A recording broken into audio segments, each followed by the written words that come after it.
from a public health point of view, I've got a big interest in how all of these exposures are impacting us, right? Because when you start to unpack how our lives have changed over the past 100 years, it's beyond just the food we eat. There's lots of exposures that have drastically changed. And Unrecognizable. If you think about our ancestors worrying about what the things that we do now, it'd be unrecognizable, wouldn't it? It's just mad when you think about it. it is totally, when you start going down the rabbit hole, you're like, and so it's I think it's very important to remember that everything we consume, especially like, so ingesting things directly, and don't get me started on like IV drips, right? You can imagine how I feel about those. Anything that you're doing that with has the potential to have a pharmacological risk effect on your body.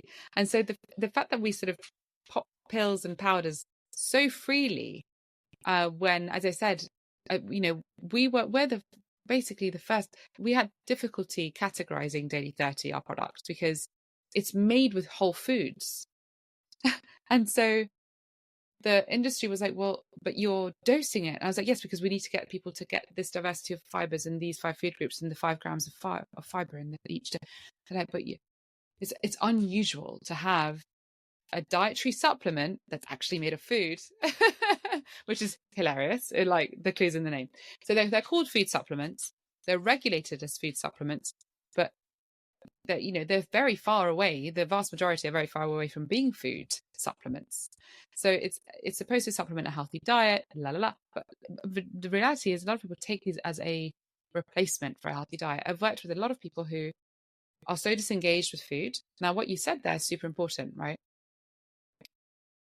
We don't have food education in our curriculum really anymore. Children are growing up not knowing how to boil an egg unless they grow up in a family that does it. So we are disempowering generations from, why I would argue, the most essential life skill for long-term health, which is cooking a healthy meal for yourself. Like, we're not providing this essential life skill set to our children. And of course, the way that like family pressures and structures are now, it's really hard to even have children grow up in a household where they'll witness cooking, right? And food industry, and again, like, as I said, it's an industry. They've swooped in, and there are ready meals for children, for toddlers, for babies. There are pouches, there are pots. You don't have to cook. You don't even have to cook for your child if you don't want to.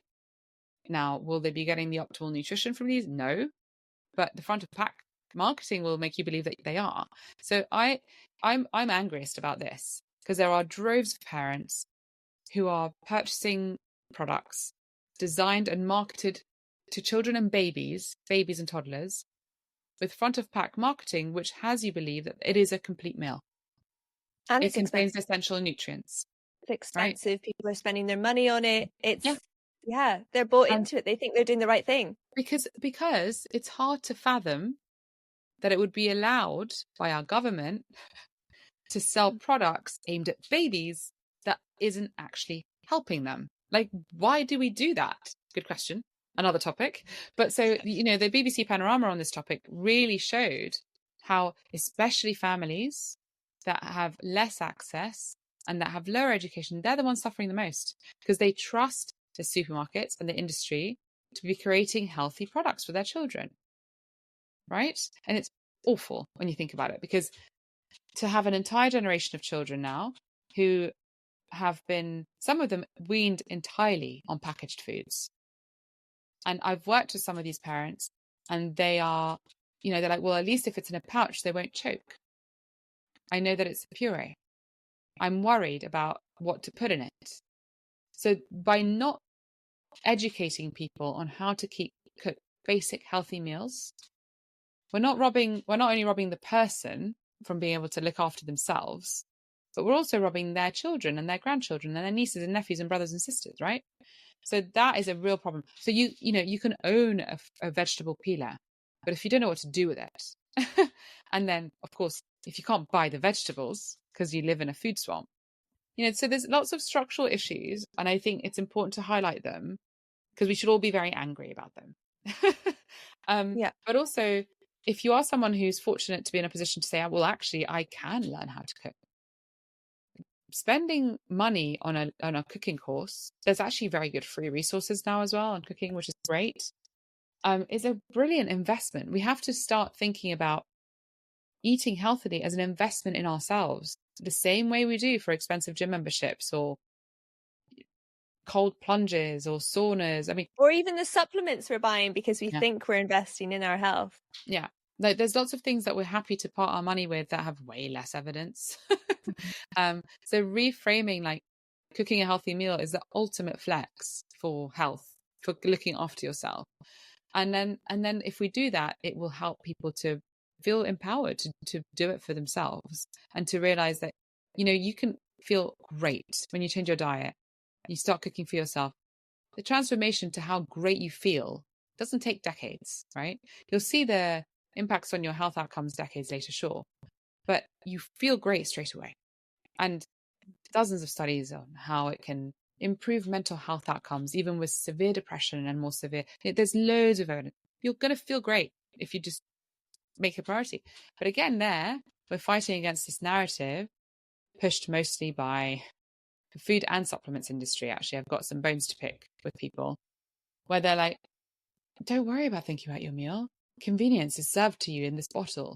Drink your meal at your desk. Please don't do that. Like, we've now commoditized, like, an essential human experience of sharing food with our loved ones and our colleagues and our tribe. We evolved over millennia to forage, hunt and gather, collect, return, prepare and share. That was our entire lives for a long time. And then we'd paint about it on caves and write it. And now we're saying, don't spend any time doing any of that. Instead, drink your meal, have this shake or powder or bar, and don't worry about it. What? No way. Like, that is rude. Like, there's only people profiting from that are the companies selling you the thing. There is, and unfortunately, it's huge. Do you remember Herbalife in the 90s? Maybe you're too young for that. Same thing. Herbalife was the same shit.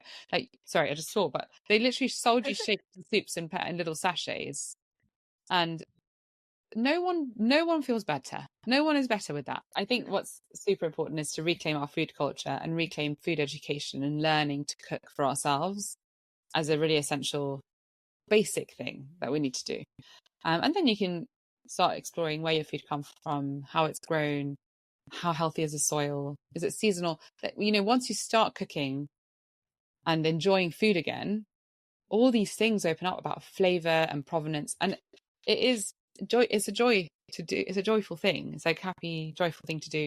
You get to explore lots of different ways of cooking and flavors and tastes, and we're wired to enjoy that stuff. So I think that's a big, a very important point that is often missed when we talk about optimizing nutrition. Optimizing nutrition also means reconnecting with the joy of food.